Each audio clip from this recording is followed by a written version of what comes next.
주님 평화.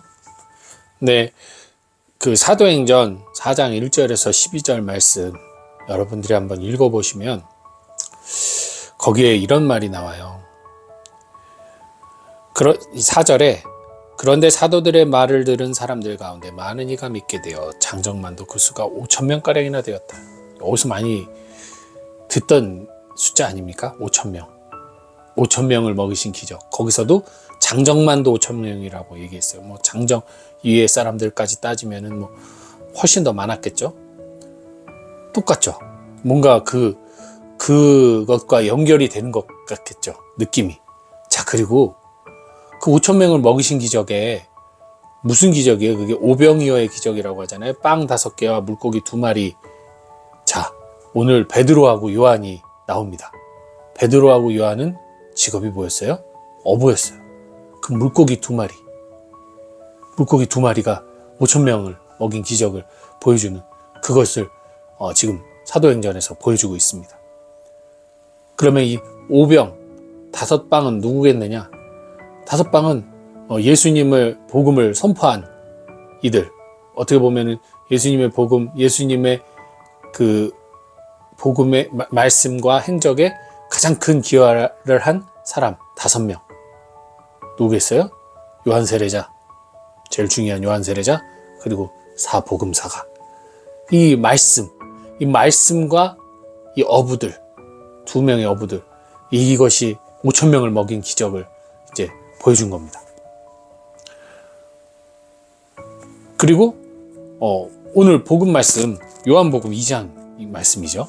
요한복음 2장 말씀 보면, 요한복음 2장이 아니죠. 21장 말씀 보면 여기서도 예수님께서 이제 그 베드로가 물고기를 잡으러 갔는데 물고기를 이제 막 잡으려고 자기 동료들하고 갔는데 거기에는 이제 뭐 어부도 있고 어부 아닌 사람도 섞여 있어요.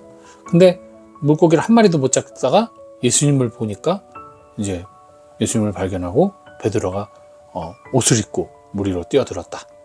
그리고 예수님이 고기를 구워줬다.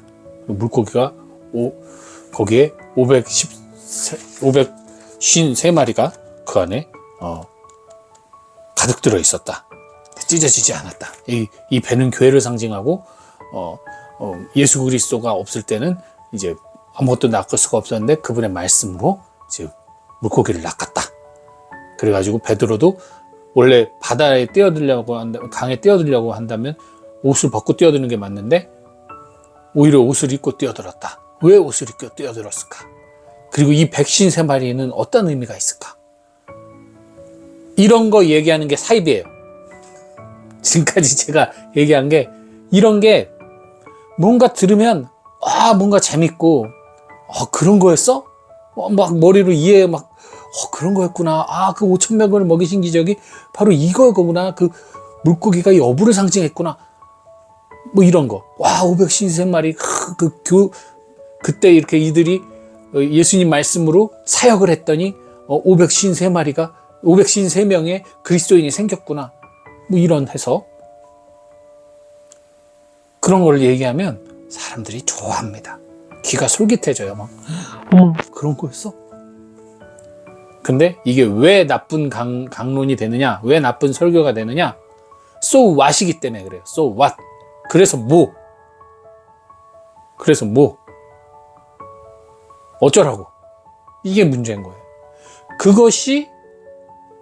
이것이 중요하냐 안 중요하냐? 그거를 판단하는 게 아니에요, 지금. 정말 어떤 그 성서의 해석을 보려면 여러분 아주 간단해요. 주석서 사서 보시면 돼요. 주석서에는 다 그거 해설이 다 나와 있어요. 굳이 그냥 듣보잡 어떤 설교자들의 이야기를 듣고 그걸로 내가 성서를 해석하려 하지 말고 그냥 공인된 주석서 보시면 거기에 대부분 그 수많은 역사의 기간 동안 수많은 성서학자들이 고민하고 연구하고 기도하면서 찾아낸 어느 정도 완성된 결론들이 다 있어요. 그러니까 그거 보시면 돼요. 강론과 설교는요, 여러분들의 삶과 직결이 돼야 돼요. 여러분들이 앉아서 말씀 듣는 것에만 집중하게 만들면 안 되는 거예요. 마리아와 마르타는 떨어져 있는 게 아니에요. 이게 합쳐져 있어야 돼요. 주님의 말씀을 들으면서 주님을 위한 삶, 선행의 삶을, 봉사의 삶을 살아야 되는 거예요. 이게 함께 가는 거예요. 오늘 복음이나 독서나 복음의 말씀의 핵심은 그거예요. 그분 말씀을 품고 선포해야 된다. 그리고 그분은 그냥 있는 그대로예요. 그분은 우리를 사랑하시기 때문에 늘 우리에게 먹을 것을 마련해 주신 양식, 영적 양식을 마련해 주시니까 우리가 지쳐서 돌아오더라도 고생하고 때로는 진짜 아무것도 못 잡고 돌아올 수도 있어요. 돌아오더라도 베드로 사도처럼 뛰어드는 거예요. 내가 물고기가 중요한 게 아니야. 주님이 함께 계시면 두려울 것이 없나이다. 주님께 가야 돼요. 그러기 위해서 우리는 부활하신 주님을 믿어야 되는 거예요. 그분이 유령이라고 생각하면 못 다가가죠. 부활하신 주님을 믿기 때문에 가는 거예요. 세상 사람들처럼 하느님을 미신, 거짓, 없는 존재, 아니면 귀신의 하나로 본다면 평생 그 사람들에게는 믿음의 가능성과 구원의 가능성이 없게 되겠죠. 하지만 우리는 아니잖아요. 그분이 참으로 인간 가운데 살아계셨고 하느님이, 그리고 그분이 우리를 위해 돌아가시고 부활하셨다는 걸 믿는 거잖아요. 거기에 방점을 두고 우리들은 그럼 구체적으로 어떻게 살아야 될 것인가, 그 믿는 이로서 어떻게 삶을 살아가야 될 것인가, 그것을 알려주는 게 강론이어야 되는 거예요. 무슨 연도 계산하고 횟수 계산하고 뭐 상징수 계산하고 거기가 방점이 아니라 매우 착각하는 거죠. 어떻게 그 상징 노름에 우리의 인생을 겁니까? 상징 노름에.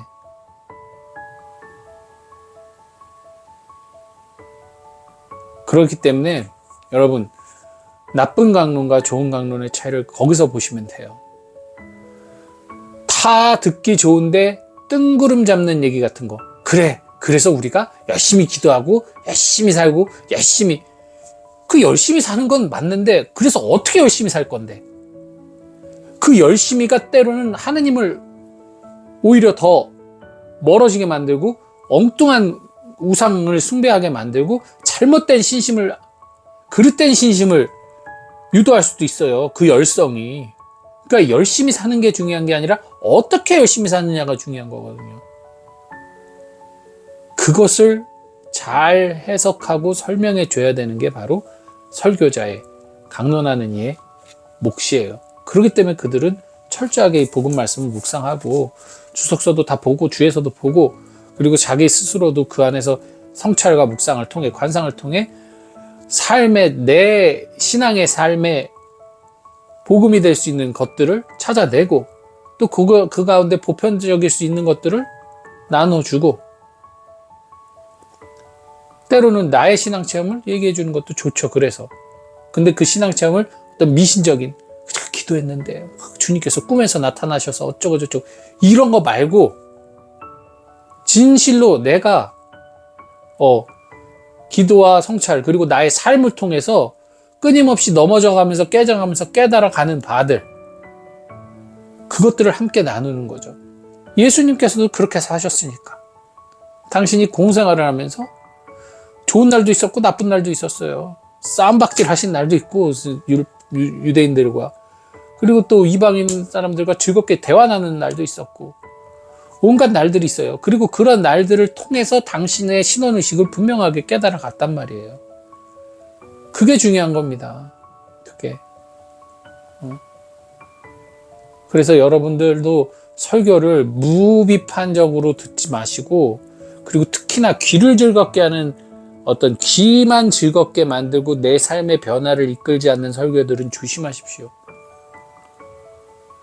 귀만 즐겁게 하고 어떻게 살아야 되는지는 없는데 그냥 뭔가를 위해 해야 된다. 예를 들면 무슨, 이제 그랬으니까 여기다 돈을 갖다 바쳐라. 그렇기 때문에 이 말을 전한 사람이 메시아나 다름없으니까 그 사람 말을 무조건 따라라. 어떤 이런 규율을 주는 그런 설교는 피하셔야 돼요. 규율은 우리가 만들 수 있는 게 아니에요. 주님의 법은 이미 주님께서 정하신 법이기 때문에 우리가 건들 필요가 없어요. 그리고 우리의 각자의 고유의 삶이 있기 때문에 우리는 고유의 삶으로 주님을 증거해야 돼요.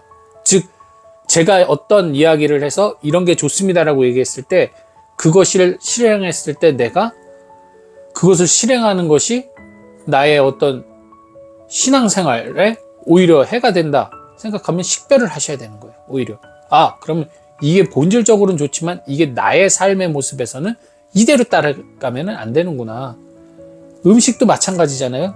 아무리 좋은 음식도 내 몸에 맞지 않으면 먹으면 큰일 나잖아요. 그것처럼 여러분들도 어떤 이야기를 듣고 그게 좋기만 하다고 그걸 그대로 어떤 검사 없이 섭취하는 것은 위험하다는 거. 그래서 좋은 강론과 나쁜 강론을 식별할 수 있는 그대로 듣는 것이 아니라 충분히 뭐 그렇다고 해서 부정하고 막 욕하고 틀렸다 이러라는 얘기가 아니에요. 나의 삶에 변화를 이끌고 내가 일상을 살아감에 있어서 어떻게 하면 일상이 기쁨과 감사로 넘칠 수 있을지, 일상이 주님께 온전히 봉헌되는 삶을 살아갈 수 있을지, 막 괴로워하면서 고통받으면서 봉헌하는 게 아니라 기쁘고 감사하면서 주님께 봉헌할 수 있을지, 그것이 사람이 되어서는 안 된다는 얘기를 하는 겁니다. 그것이 어떤 단체, 종교, 조직이 돼서는 안 된다는 얘기예요. 내가 진짜 어떤 단체나 조직에 100억을 내는 것보다 그 100억을 내가 정말 내 소외받는 이웃들을 찾아가서 그 이웃들에게 나눠주고 또 함께 어떤 그들이 성장할 수 있도록 거기에 어떤 성장이 도구, 어떤 발판이 되는 어떤 것을 지어주고 그게 더 중요한 거죠. 그런 것을 좀 여러분들이 식별하시기를 또 바랍니다. 나쁜 강론의 예를 맨 처음에 말씀드린 거예요. 예, 그러니까 나쁜 앞에 부분만 듣고 또 그렇게 해석하시면 안 돼요. 이것도 뒷부분까지 끝까지 들으셔야 됩니다. 혹시 댓글 다시는 분들 그 얘기도 꼭 해주세요. 이거 뒷부분까지 보셔야 됩니다. 앞부분만 보고 하시면 큰일 나요. 이 얘기 꼭 전해 주시기 바랍니다. 주님 평화.